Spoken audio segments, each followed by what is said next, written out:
Hello friends, welcome to English Shorthand class. Ready? 1, 2, 3, start.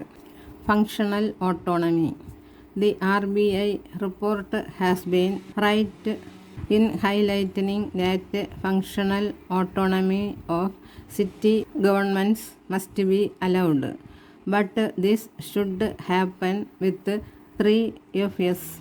The transfer of functions, finances and functionaries to city governments. Without this, functional autonomy would be empty rhetoric. There are nearly 5,000 statutory towns and an equal number of census towns in India.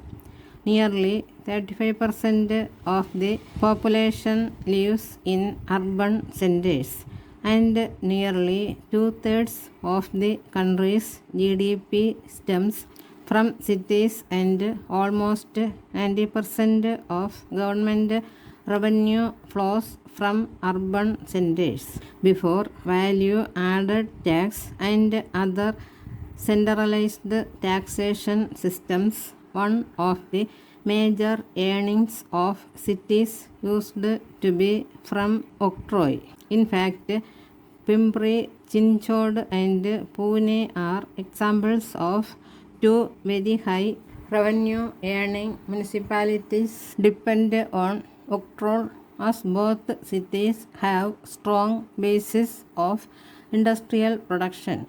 But this source of revenue collection was taken away by the state and the central governments.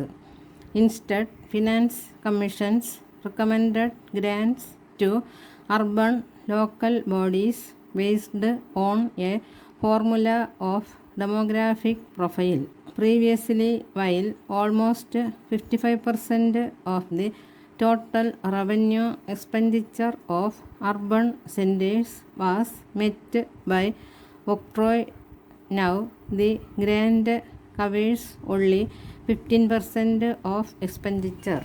In such a situation, it is difficult for the towns to sustain their ability to perform their bare minimum functions, especially with the latest pay commission recommendations. This has resulted in a vicious circle of burdening people more with taxes and further privatization, outsourcing of the services of the municipalities. This is a pan-India phenomenon, and the grading of cities and urban policies are linked to this. Now, with the goods and services tax, the ability to tax has been completely robbed. Cities find themselves in a worse state than states. The often cited example is how cities in the Scandinavian countries manage their functions well, from city planning to mobility to waste management. But the truth is that a chunk of the income tax from citizens is given to city governments. Imagine cities such as large urban agglomerates in India getting a percentage of income tax for managing the affairs of urban places. It would be phenomenal.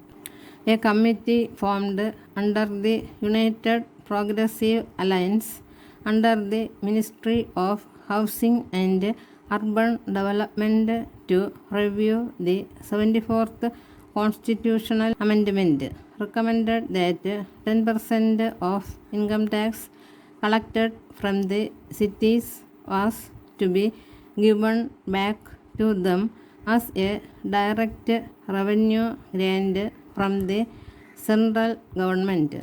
Alas, it was never taken into consideration. What needs to be done? Cities must be treated as important centers of governance where democratic decentralization can bring in amazing results. There will be transparency and adequate participation of the people. Second, cities should not be considered as entrepreneurship spaces where the sole driving force is to make them competitive to attract investments. We have seen how fallacious this argument is. They must be considered as spaces for planned development by giving adequate attention to resources. Our cities are hardly prepared for the impact of climate change, nor do they have adaptive strategies. The resources required for quantitative and qualitative data must be immediately provided to the cities to ensure a disaster risk reduction plan, keeping vulnerable communities in mind. Nothing smart. Fourth, a piecemeal approach such as the concept of smart cities must be shunned altogether. This approach further widens the gap between different sets of people.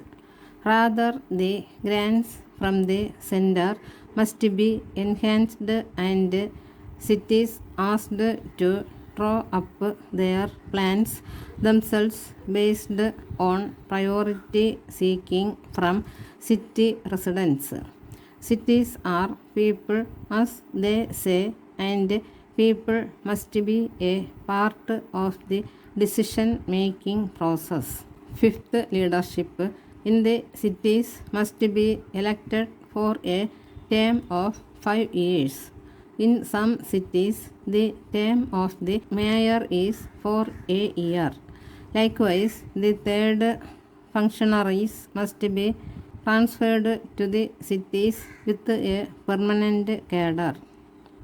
Thus, in this exercise by the RBI, the good part is that there has least been a mention of cities with local bodies as important centers of governance.